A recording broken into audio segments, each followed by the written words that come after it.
I currently have 573 subscribers on this channel, and weirdly, I'm actually kind of excited about that because I make my living as a professional illustrator. I work around film, music, and pop culture, making artwork professionally for other people. But when it comes to YouTube, I'm basically still at the very beginning, and I thought it might actually be interesting to document that now while the channel is still small, rather than waiting until one day when I've got thousands of subscribers and making a video where I pretend I knew exactly what I was doing from the very start, because I definitely don't.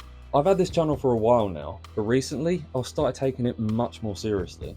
And there's been this slightly strange experience where I can spend the whole day working as a professional illustrator, then upload a video about my artwork or design, and just 20 people watch it, which is honestly quite humbling. Because knowing how to make an image and knowing how to make somebody care enough to click on a YouTube video are two different completely skills, it turns out. I think that's probably been one of the biggest things that I've had to kind of get my head around. For quite a while, I was approaching YouTube in the same way that I think a lot of artists approach their work.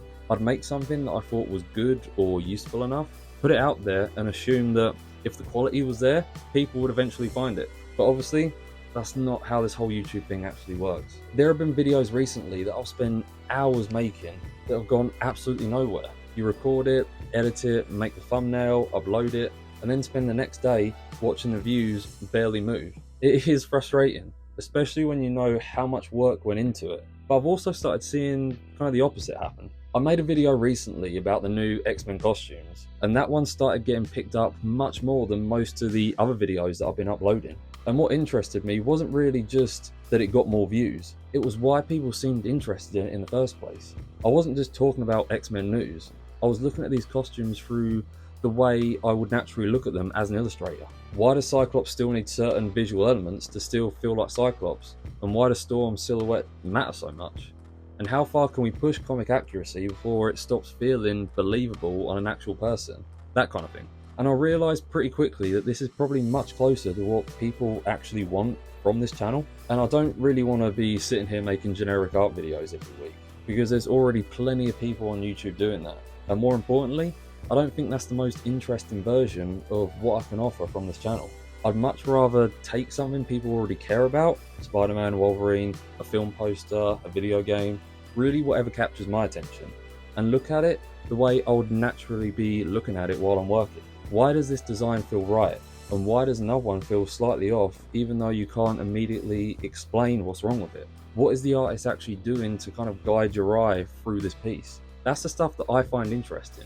So it makes much more sense to build the channel around that. But I still want my own work to be a part of this as well. So there's this whole side of the channel that can come from actually being in the middle of client projects and trying to make a living from the illustration. I think that matters because I don't want this to slowly become a channel where I'm just talking about Marvel characters all day and you never really know anything about the person behind it. The reason why I can talk about these things in the first place is because I spend most of my working life thinking about composition, character design, visual storytelling, and how an image communicates to the audience. I think those two sides can work together.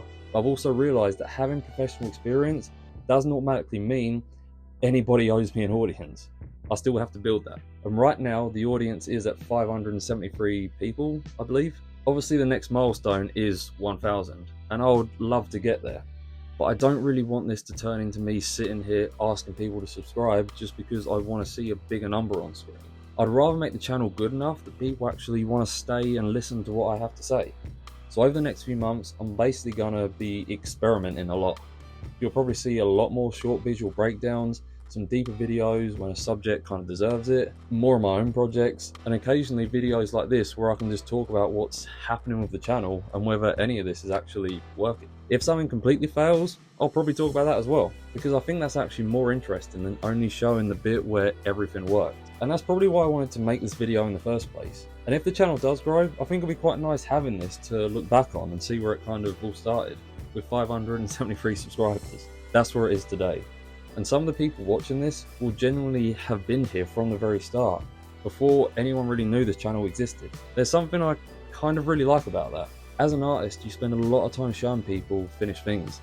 You show the finished illustration, the client you worked with, the project once everything has gone well and it's out there. You don't normally document the point where you're still trying to work out whether an idea is actually going anywhere. And that's pretty much where I'm currently at with YouTube. I know what I want the channel to feel like now, and I'm starting to understand what people respond to the most. I just have absolutely no idea how quickly it's going to grow, and I think that kind of makes it worth documenting. So I'm treating this as the starting point.